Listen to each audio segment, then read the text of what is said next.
would you, advise somebody thinking about getting into using influencers? How should they think about it? Sure. I mean, I think one of the largest challenges e-com brands face is the amount of content that you have to pump out today. And it's just, if you as a brand are trying to produce all of that content yourself, it's really, really tough, right? And so I think like and particularly now with having a consumer at home that's consuming more content than ever, Hmm. as a brand, it makes sense to pump out more content than ever. But I would say I really recommend one strategy would be reaching out to micro influencers who you feel fit the aesthetic of your brand and feel like there's a lot of synergies between the two sides. And, I'd say sort of stick to the range of like 25,000 to 100,000 followers on Instagram. Okay. Anyone more than 100,000, it's probably going to a lot of times turn into sort of a paid partnership deal, which is a whole, sort of other strategy we can talk about when it comes to influencers. But it's really just reaching out to these influencers through DM, letting them know that you really love their aesthetic, their vibe, that you really feel like it fits the two vibes of the brand and the influencer match. And you'd love to gift them some product in exchange for creating some content. Okay. And it's really a numbers game, right? Like you have to reach out to 100 or 200 micro influencers in order to get 15 or 20 that will actually end up creating content for you. And so it does. I would say if someone's just jumping into it and trying to message a couple influencers, I'd say you're probably not going to see the results you want. But if you have someone on your team that can really dedicate a few hours a day to outreach to influencers and cultivating the relationships, right? Hmm. It is something that will pay off, particularly from a content perspective. I guess one of the things I've always wondered is for someone who's new to this, right? People always say, don't look at how many followers, look at engagement. Is there Totally. anything else that comes to mind? If someone who's really not new, or rather someone who is new, are there any other sort of guidelines you look at to judge if, hey, is this influencer going to help? Yeah, that's a good point. There's a few. So generally I'll look at, the follower count, but secondly, and more importantly, I'll look at the engagement rate, right? Hmm. So if they've got 100,000 followers, but they're only getting 500 likes a photo, that's probably someone we wouldn't want to partner Something, with. right? On, on the other end, if they've got 100,000 and they've got 10,000 likes, great engagement. But then what I do is I actually go into the comments and look at like Right. actually commenting on the post, because you want to make sure that unfortunately there are some bad actors out there who buy followers and buy comments, buy likes. Bots. So yeah, it's a little bit of, it's kind of become instinctual at this point, who's a real influencer and who's not a real influencer. But sort of the basics are qualify via like, look at their following, look at their engagement, make sure they have a great engagement rate, go look at the comments. If you're not sure on the comments, then what I do is if you're like 50-50, then Hmm. I'll go and look at who follows them and see if Hmm. there's a lot of bot accounts that follow them, right? And if there's tons Mm. of bots, then it might not be the person that you want to work with. Right. But then separately, it comes down to like really looking their feed, looking at their stories, looking at all the content they're putting out, and making sure that aligns with your brand and your brand messaging, right? So it's like a two-part equation. It's like, okay, qualify them from do they have real influence? Are they real, right? Right. Followed by, are they the right fit for your particular brand? And that process should only take a minute or so per influencer. It's really quick, right? Like once you get Right. quick at it, you can kind of tell really, really quickly. But I'd say that's sort of how to pre-qualify if they're a good fit or not. And do you look at different social media channels for different brands? I mean, I know IG is really big right now, right? But again, I'm kind of new to this, but would you Yeah. say that maybe some other brands should be looking at Twitter, for instance, and some other brands should be looking at Pinterest? Is that a factor as well?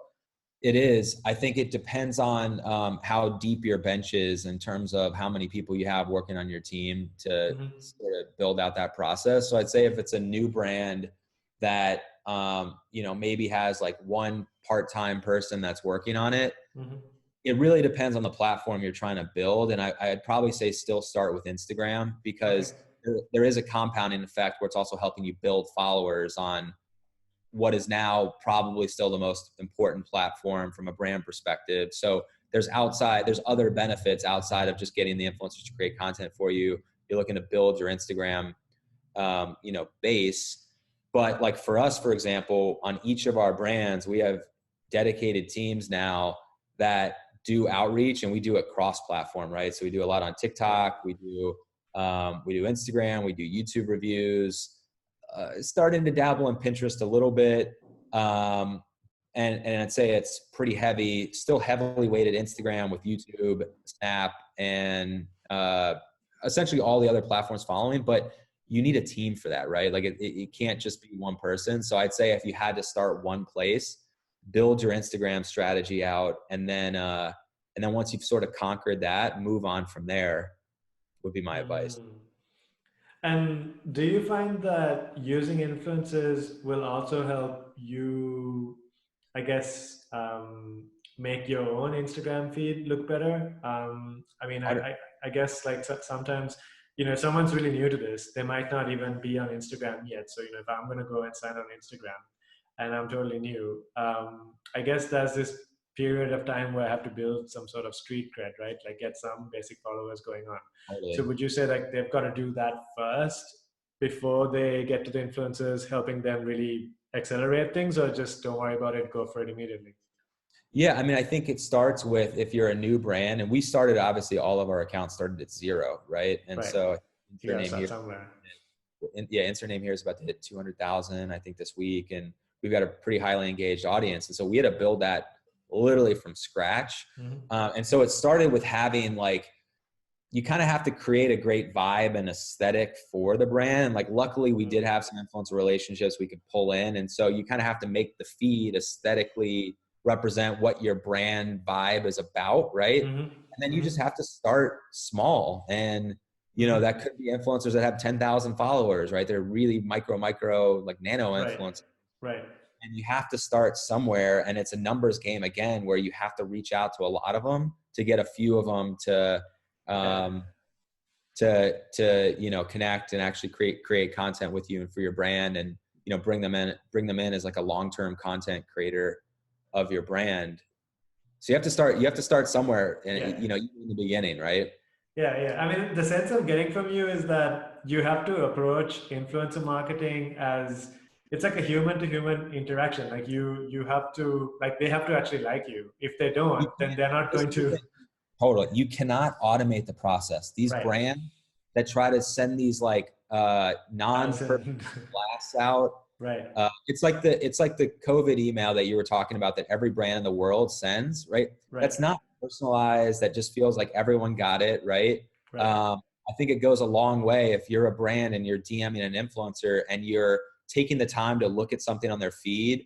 Maybe they have like a dog that they love, and you're like, oh my gosh, like I'm a big dog lover too. I think that Hmm. like love all the content you put out with your dog. It establishes a connection because you have to remember an influencer is a person. Yeah. And as much as these, I think sometimes, particularly marketers who are really great at the paid side, because that's like a numbers game, right? You're like scaling, like when you're running paid ads, right?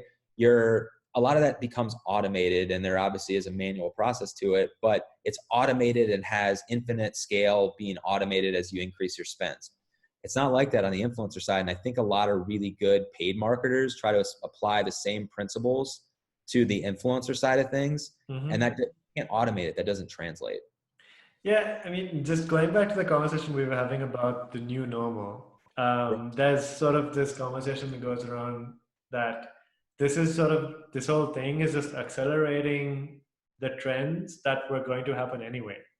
And we've been talking about content, we've talked about influencer marketing. What it really comes down to is authenticity, right? Like it's like you can't really scale and just blast everybody with the same message anymore. It's like really about connecting at a human level. And I guess Totally. this is probably we're going to see even more of this. I know it's a new normal, and even when things go back to how it was, it probably won't go right back to that. It's probably going to be even more of this authenticity like content. Would you agree? I completely agree. And I think the brands that will win out long term are brands that aren't selling just a product. They're building a community of people that they have a two-way relationship with. Right. So the same thing that applies to influencers applies to the consumer that you're speaking with, right? If you try to automate a process of how you talk to consumers, yes, when you send emails, there's, automated messages, like there's obviously an aspect of that, but Like getting orders ready, stuff like that. Right. you can't automate everything, and nor should you want to. I personally wouldn't have fun building a brand that's just like automated and Right. a machine. Yeah.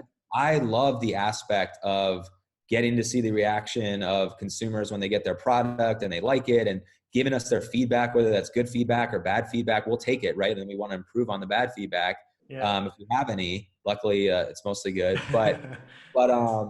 like, I think it's just, I think the brands that will win out are the ones that aren't just selling a product, they're selling a community. And then the other big piece of this is that once you pass that initial stage of brand building, Mhm. brands now in e-com have to be really good at everything. So you have to be great at paid, you have to be great at influencer marketing, you have to be tight on emails, text message marketing, community building. You kind of have to like get your entire funnel down, because there's not one channel that builds the brand. Even if someone's great at paid, if they don't build a community, they're going to tap out eventually, right? Like, then they're just a drop shipper. They're pushing a brand that's not a brand, right?